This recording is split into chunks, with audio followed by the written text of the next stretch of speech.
বিপদ আপদ আপনাকে সন্ত্রস্ত করে রাখতে পারে, কিন্তু এই বিপদ প্রত্যেকের জীবনে কোনো না কোনো কারণে থাকে। এটা আপনাকে দেখায় যে আপনার মধ্যে কি খামতি রয়েছে, কেন রয়েছে। এই বিপদ হলো সেই মাধ্যম যার দ্বারা আপনি নিজের দুর্বলতাকে নিজের শক্তিতে পরিবর্তন করতে পারেন। একটা ফুলের দিকে তাকান।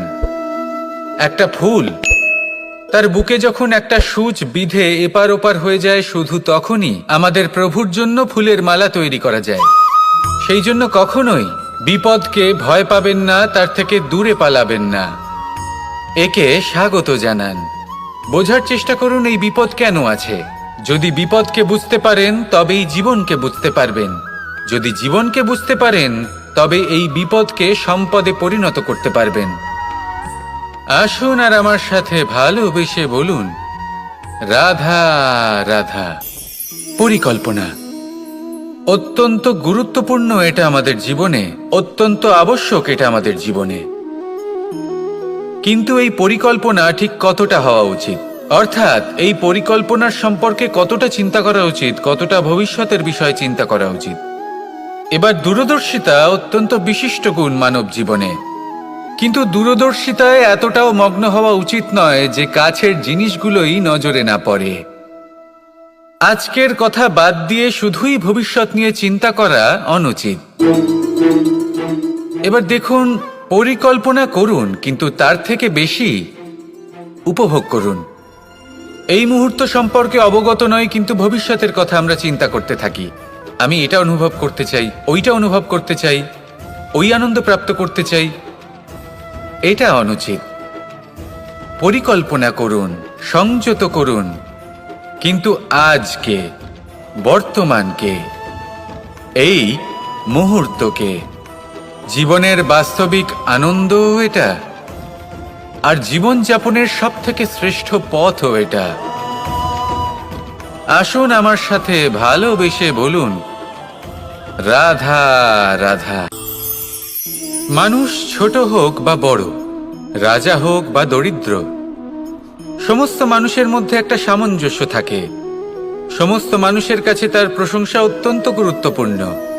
সে খুবই প্রসন্ন হয় যদি আপনি তার প্রশংসা করেন, কিন্তু আপনি যদি তাকে এটা বলেন যে এটা তোমার ভুল ছিল, তোমার কিছু খামতি ছিল, তখন সেটা সে মানতে রাজিই থাকে না।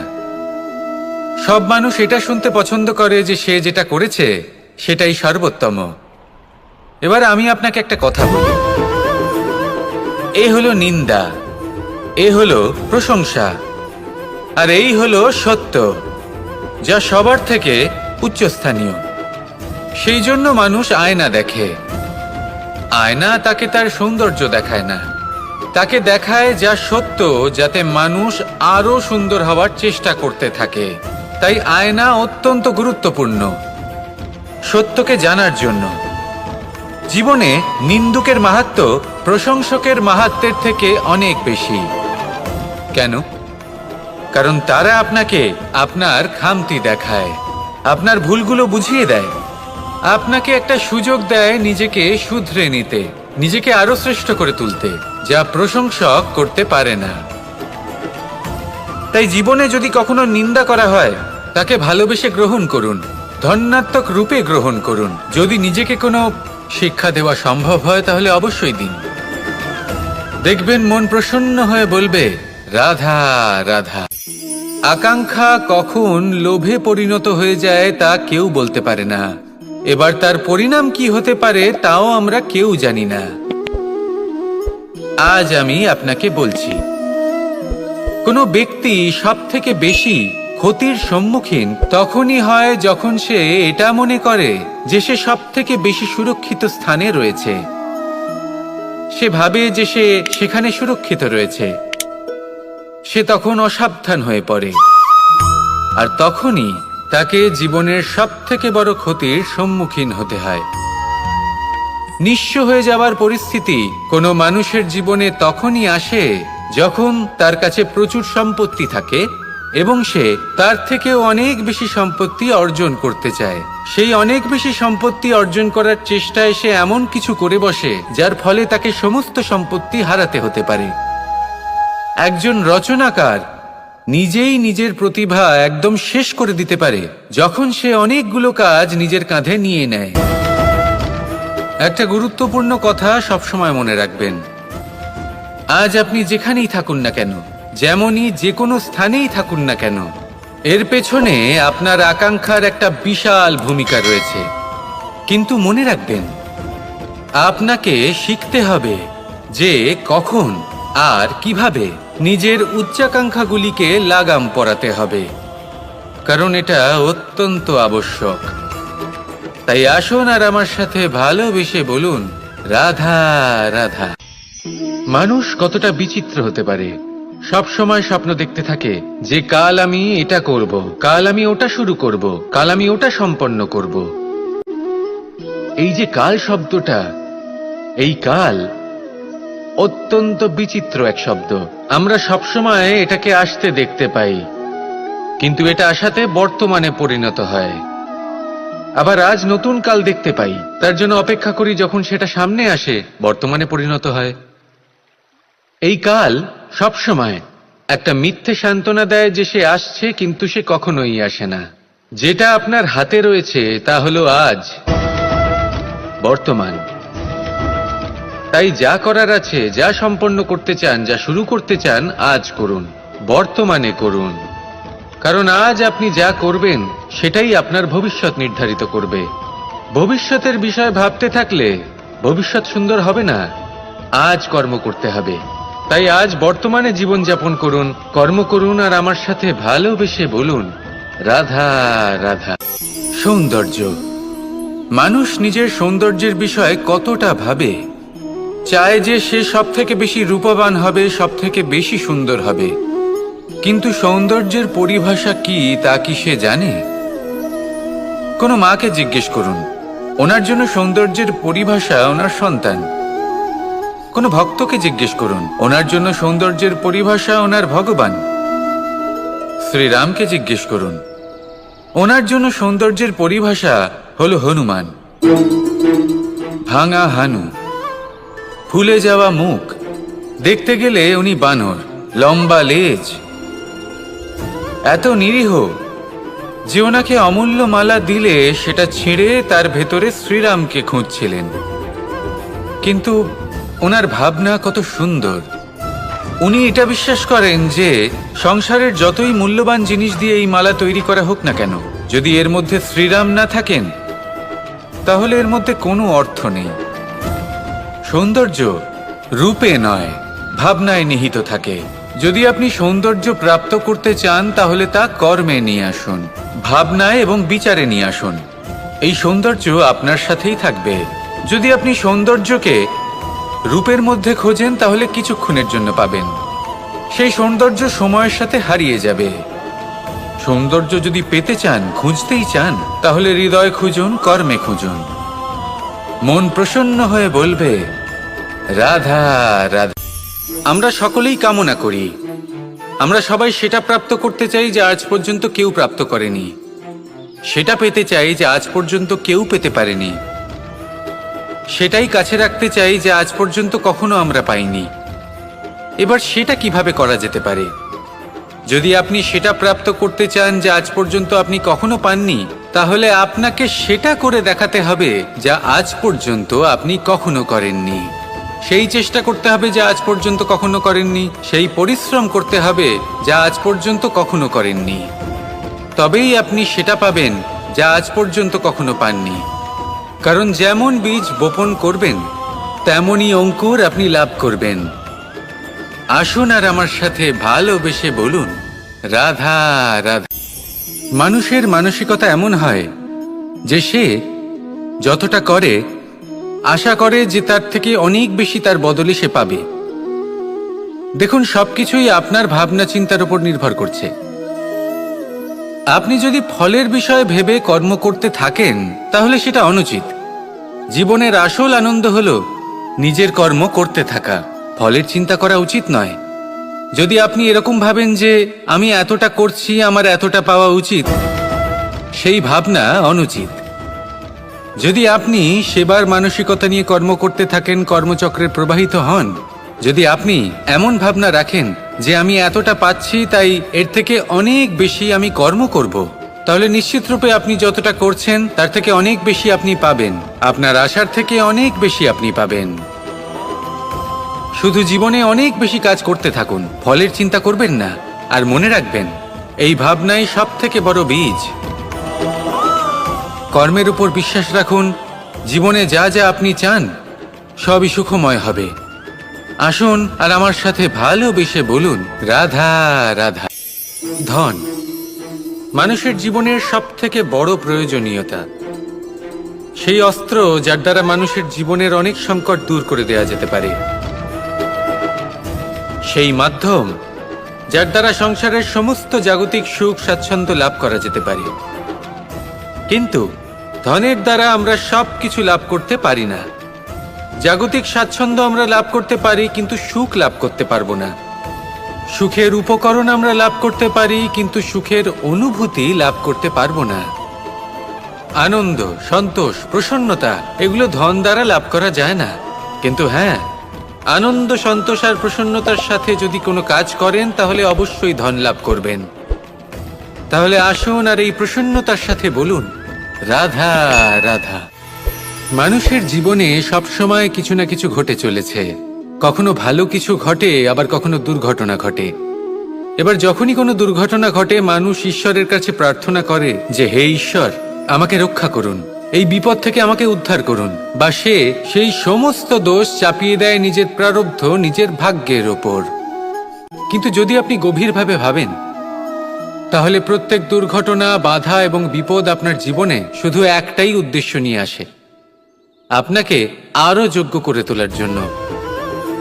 যদি আপনাদের একটা উদাহরণ দিই, বর্ষার ঋতুতে যখন প্রচন্ড মাত্রায় বৃষ্টি পড়ে, ছাদ থেকে জল পড়তে থাকে, তখন আপনি নিশ্চিত করে নেন, স্থির করে নেন যে এবার আমি এই ছাদকে নতুন করে বানিয়ে তুলব, আরো শক্তিশালী বানিয়ে তুলব, আরো দৃঢ় বানাবো।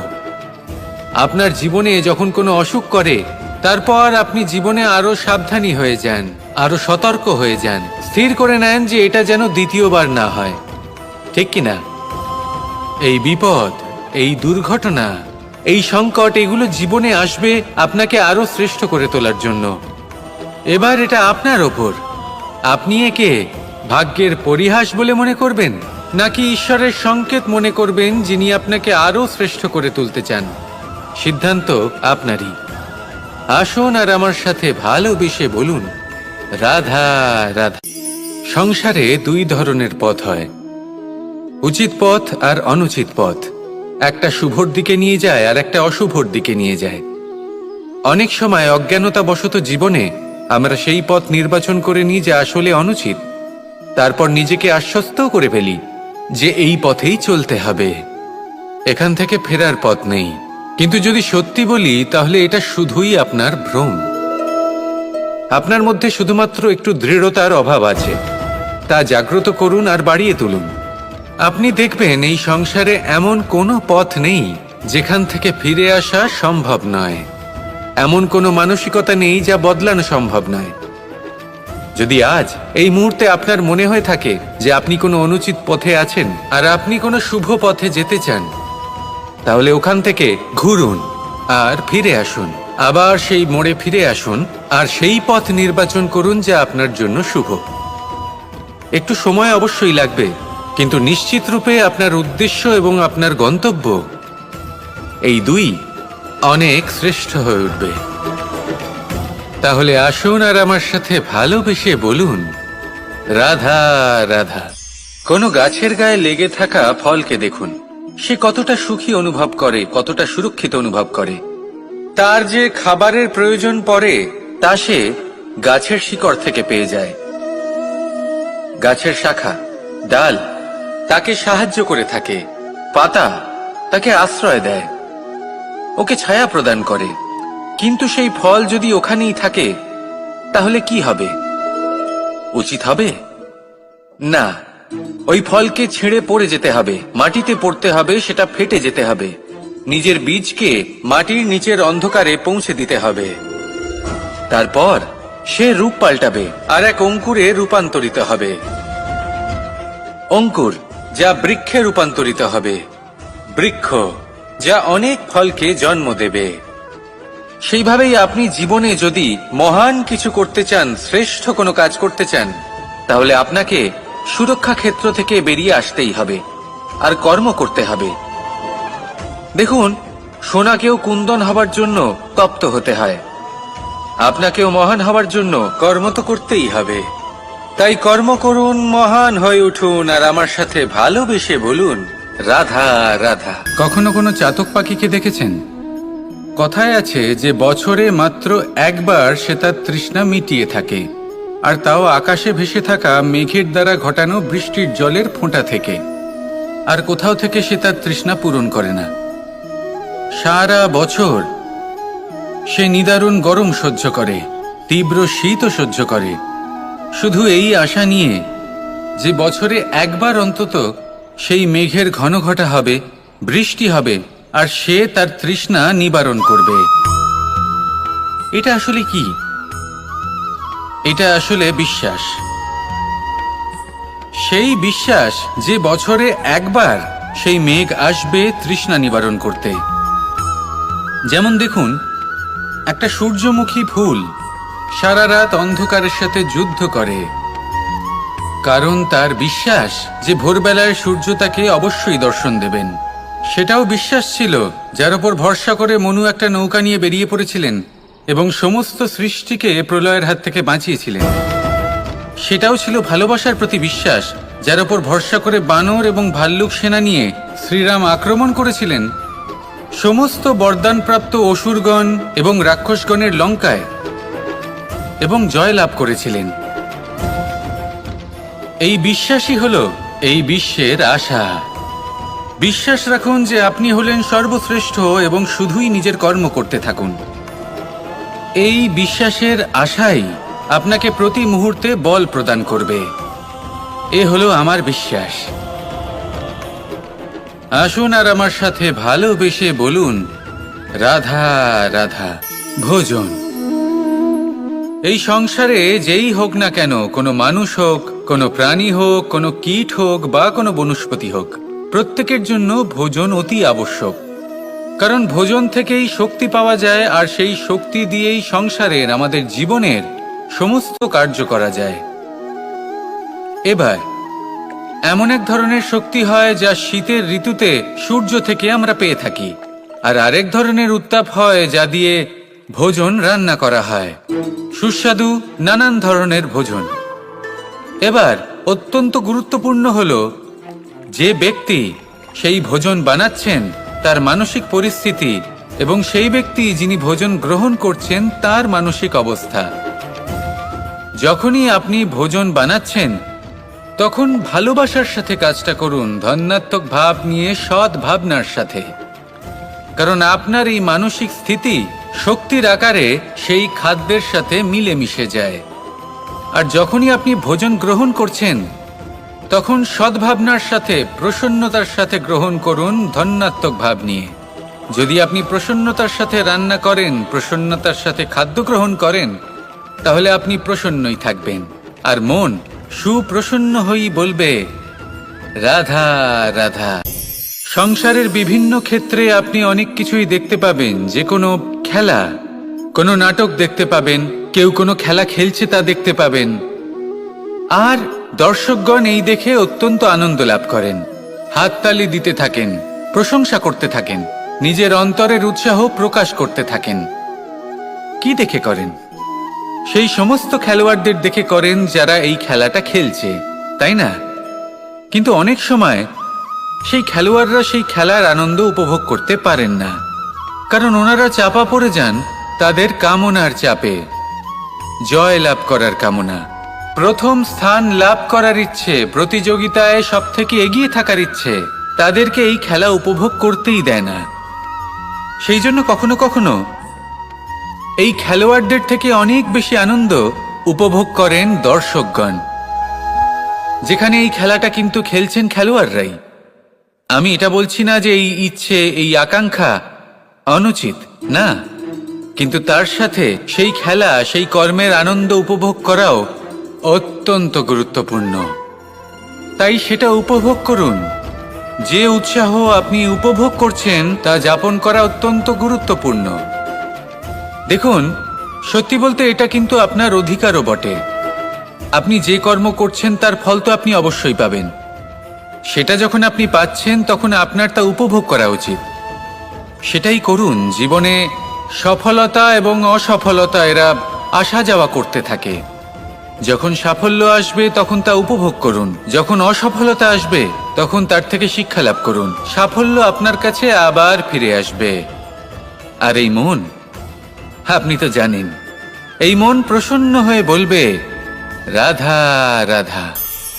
ব্যায়াম, এই শব্দ আমরা সকলে শুনেছি, আর এটা সারা জীবন আমাদের সাথেই থাকে কোনো না কোনো রূপে। যখন আমরা জন্মগ্রহণ করি, চলতে শিখি, প্রথমে আমরা হামাগুড়ি দিয়ে চলি, পরে চলতে চেষ্টা করি কিন্তু পড়ে যাই। তখন আমাদের বাড়ির গুরুজনেরা আমাদের আটকান না। ওনারা মনে করেন এইভাবেই আমাদের সন্তান চলতে শিখবে, এইভাবেই তার পা আরো মজবুত হবে, যা অত্যন্ত গুরুত্বপূর্ণ। এইবার জীবনকালে যতই আমরা এগোতে থাকি, এই ব্যায়াম বিভিন্ন রূপে আমাদের সাথেই থাকে। কিন্তু আপনি কি জানেন যে এই ব্যায়ামের তাৎপর্য আসলে কি? আপনি কি জানেন এই ব্যায়ামের মর্ম আসলে কি? যখনই আমরা এই ব্যায়াম করি, আমাদের শরীরের মাংসপেশি ক্ষয় হয়। প্রথমে তা ক্ষয় হয়, তারপর আবার তা নির্মিত হয়। আরো শ্রেষ্ঠ, আরো শক্তিশালী মাংসপেশি আমরা লাভ করি। অর্থাৎ এই ব্যায়াম হলো সৃজনের বিজ্ঞান। এই ব্যায়াম আমাদের জন্য অত্যন্ত আবশ্যক। সেই জন্য জীবনে যখনই কোনো কিছু নষ্ট হয়ে যায়, চলে যায়, তখন হতাশ হয়ে পড়বেন না, তাকে পুনর্নির্মাণ করার চেষ্টা করবেন। আর এই শিক্ষা আমরা লাভ করি পাখিদের থেকে। যখনই বর্ষা হয়, ঝড় আসে, যখন পাখির বাসা ভেঙে চুরমার হয়ে যায়, তারা হার মেনে নেয় না। সে আবার অল্প অল্প করে সব খুঁজে একত্রিত করে আবার নিজের বাসা বানিয়ে তোলে, পুনরায় এক জীবনকে জন্ম দেয়, এক নতুন পরিবারকে জন্ম দেয়। তাই মনে রাখবেন, জীবনে এইভাবেই যদি আপনি নির্মাণ করতে চান, সৃজন করতে চান, তাহলে সেই নির্মাণের জন্য ভাঙনের অভিজ্ঞতা থাকা অত্যন্ত আবশ্যক। ভগ্ন বস্তুকেও সম্মান করা অত্যন্ত আবশ্যক। এই আচরণ মনে নিয়ে আসুন। মন প্রসন্ন হয়ে বলবে রাধা রাধা। মানুষ যখন কোনো শক্তি লাভ করে তখন সে নিজেকে বলশালী মনে করে। শক্তি লাভ করলেই তার মধ্যে অহংকার চলে আসে, অভিমান চলে আসে। তার কারণ হলো সে একটা সহজ কথা বুঝতেই পারে না। এই সব যা হচ্ছে সময়ের জন্য হচ্ছে। সময়ের থেকে বেশি বলশালী আর কেউ নেই। এই সময়ের জন্যই রাবণ ভক্তি দ্বারা কৈলাস পর্বত তুলে নিয়েছিলেন। আবার সেই সময়ের জন্যই, সেই কারণেই রাবণকে বধ হতে হলো। তার সাথে সাথে রাক্ষস কুলও ধ্বংস হয়েছিল এবং লঙ্কাও ভস্ম হয়ে গেছিল। দেখতে গেলে জন্ম থেকে মৃত্যু পর্যন্ত এই যে সময়, সেটাই হলো জীবন। কিন্তু তার মধ্যেও যা সময় আসে, কোনো কারণেই আসে। সেই সময় আমরা যাপন করে কিছু শিখতে পারি। তাই আজ যে সময় আপনার হাতের কাছে আছে, তাকে মুষ্টিবদ্ধ করে রাখুন, তাকে সামলে রাখুন, তাকে সংযত করে রাখুন। অনুভব করুন, তার থেকে কিছু শিখুন, তাকে কোনোভাবেই ব্যর্থ হতে দেবেন না। আর এটা জেনে রাখুন যে ভবিষ্যতে যা কিছু হতে পারে, যা কিছু হতে চলেছে, সেটা না আপনি জানেন আর না তা আপনার বশে রয়েছে। সেই জন্য আজ অহংকার বা অভিমান করে নিজের ভবিষ্যতের ক্ষতি করবেন না, সেই অনর্থ ঘটাবেন না। এটাই হলো সময়ের অর্থ। আসুন আমার সাথে ভালোবেসে বলুন রাধা রাধা। কথায় আছে, যখন আপনি যুদ্ধক্ষেত্রে দাঁড়িয়ে তখন শত্রুকে পিঠ দেখিয়ে পালিয়ে যাওয়া বা পিছু হটে যাওয়া অত্যন্ত অনুচিত যুদ্ধনীতি হয়। কথায় আছে যে শ্রেষ্ঠ যুদ্ধ নীতি হলো সেটাই যেখানে আপনি অস্ত্র হাতে নিয়ে এগিয়ে যান, সাহসের সাথে যুদ্ধ করে শত্রুকে পরাস্ত করে ফিরে আসেন। আর সেটাই আমি করেছিলাম। তখন মহাভারত রচনা হয়েছিল, কারণ তখন ধর্মরক্ষা করা আবশ্যক ছিল। কিন্তু এমনও একটা সময় ছিল যখন আমি যুদ্ধ থেকে পালিয়েছি, কারণ তখন প্রজাদের সুরক্ষা বেশি গুরুত্বপূর্ণ ছিল। আমার গায়ে যুদ্ধ বিমুখ হবার কলঙ্ক লাগিয়েছিল, কিন্তু ঠিক আছে, আমি সেটাই করেছিলাম যেটা প্রয়োজনীয় ছিল। শ্রীরামও লঙ্কা গিয়ে রাবণকে হত্যা করার পূর্বে 4 মাস ধরে অপেক্ষা করেছিলেন। অপেক্ষায় ছিলেন কবে সেই সেতু সম্পন্ন হবে। তারপরে গিয়ে রাবণকে পরাস্ত করলেন, তাকে বধ করলেন। জীবনে কখনো কখনো থেমে যাওয়া বা পিছু হটে যাওয়া কার্যকর হতে পারে। এটা প্রত্যেক সময়ের উপরে নির্ভর করে। শত্রু যে কেউ হতে পারে, যখন খুশি আক্রমণ করতে পারে। কোনো মানুষ হতে পারে, আবার কোনো দানবও হতে পারে। আমাদের নিজেদের মানসিকতা হতে পারে, কোনো অসুখ হতে পারে, মহামারীও হতে পারে। সেক্ষেত্রে সেটাই করুন যেটা উচিত মনে হয়। দেখুন, প্রত্যেকবার নারায়ণ তো আপনাকে সাহায্য করতে আসবেন না। অনেক সময় মানুষকে নিজেকেই সেই বাধার সম্মুখীন হয়ে তাকে পরাস্ত করতে হয়। আর এমনিতেও কথায় আছে যে প্রত্যেক নরের মধ্যে নারায়ণ আছেন। তাই অন্তরের নারায়ণকে জাগ্রত করুন, আর যা সমস্যা আছে তাকে সমাপ্ত করে ফেলুন, তা সে যতই পিছু হটে করতে হোক না কেন। আসুন আর আমার সাথে ভালোবেসে বলুন, রাধা রাধা।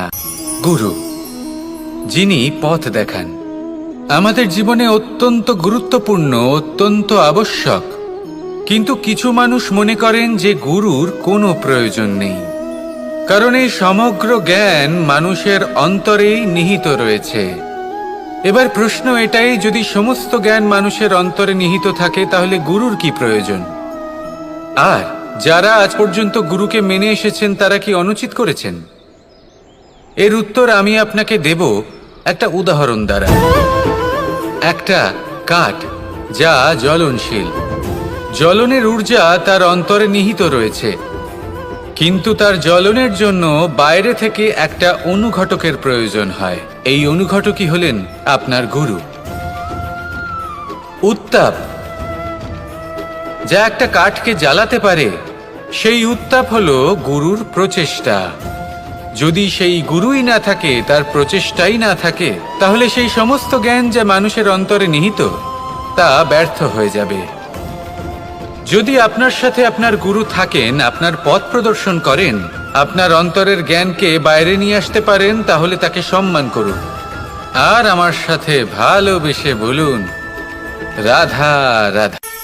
মানুষ সত্যের সাথে অবগত হবার জন্য ব্যাকুল হয়ে থাকে, চিরকাল চেষ্টা করতে থাকে। জন্ম থেকেই তার মনে এই ইচ্ছে জাগ্রত হয় সত্যিটা কি সেটা জানতে। এবার এই ইচ্ছে, এটা পূর্ণ কিভাবে করা যেতে পারে? কারণ মনে হয় যে জ্ঞান অর্জন করলেই এই ইচ্ছে পূর্ণ হতে পারে। তাই কেউ কেউ জ্ঞানের পেছনে ছুটতে থাকেন। কেউ এটা ভাবেন যে এই ইচ্ছে পূর্ণ করা যেতে পারে ধন আর শক্তির দ্বারা, তাই তারা ধন আর শক্তি প্রাপ্ত করতে চান। কেউ আবার ভাবেন যে অন্তরের মন্থন দ্বারা এটা সম্ভব হতে পারে। এবার এটাও সত্যি যে মন্থন করলে অমৃত লাভও সম্ভব হতে পারে, কিন্তু তার জন্য এই মন্থন করার জন্য একটা উচিত দিকে অগ্রসর হওয়া প্রয়োজনীয়। উচিত সংযমের দ্বারা সামনে এগোতে হবে, আর কোনো আশা না করে সামনে এগিয়ে যেতে হবে, তবেই এটা সম্ভব হতে পারে। একটা বাদ্যযন্ত্রের কথা ভেবে দেখা যাক।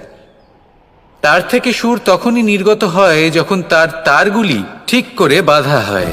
যদি বেশি বেঁধে ফেলা হয়, তাহলে তার ছিঁড়ে যেতে পারে, আর যদি ঢিলে থেকে যায়, তাহলে তার থেকে উচিত সুর নির্গত হবে না। একটা অত্যন্ত গুরুত্বপূর্ণ কথা মনে রাখবেন, সত্যকে লাভ করার প্রাথমিক আধার হলো অনুশাসন। জীবনে এই অনুশাসন আনুন, সত্য আপনা আপনি আপনার কাছে চলে আসবে, আর এই মন প্রসন্ন হয়ে বলবে, রাধা রাধা। অহংকার এ হলো ছোট একটা শব্দ, কিন্তু এর প্রভাব অত্যন্ত বৃহৎ হয়ে থাকে। আর সব থেকে বড় সমস্যা হলো, মানুষ আজ অবধি বুঝতেই পারেনি যে এই অহংকারের বাস্তব রূপ কিরকম। কেউ একে গর্বের নাম দেন, কেউ একে আত্মসম্মানের নাম দিয়ে থাকেন, এবং কোথাও একটা এমন সময় চলে আসে যখন সময় এই অহংকারকে ভেঙে খান খান করে দেয়। আর তখন না গর্ব আপনাকে বাঁচাতে পারে, না আপনার আত্মসম্মান। এখন যদি আপনাকে উদাহরণ দিই, তাহলে যেখানে আপনি বসে আছেন সেই ঘরেই ওপরে তাকান, সেই ছাদের দিকে। যদি এই ছাদ অহংকার করতে থাকে যে দেখো আমি তো সব থেকে উঁচু জায়গায় আছি, আমার চেয়ে ওপরে আর কেউ নেই, আমি এই ঘরে থাকা সমস্ত ব্যক্তিকে ছায়া প্রদান করি, যদি এই অহংকার এসে যায় তাহলে কি? একবার ভেবে দেখুন, যদি পরের দিন তার উপর আরো একটা তলা বানিয়ে দেওয়া হয় তাহলে কি? এই ছাদ যার নিজের উঁচু হবার অহংকার ছিল, যে সব থেকে ওপরে ছিল, সে এবার পায়ের তলায় চলে এসছে। এটাই হয়ে থাকে। মনে কখনোই অহংকার পোষণ করবেন না। যদি মনের মধ্যে কিছু রাখতে চান তাহলে প্রেমের ভাব রাখুন, স্নেহ রাখুন। এই অহংকারকে আপনি যা ইচ্ছে নাম দিন, গর্ব হোক, আত্মসম্মান হোক, এর দ্বারা আপনার কোনোভাবেই কোনো লাভ হবে না।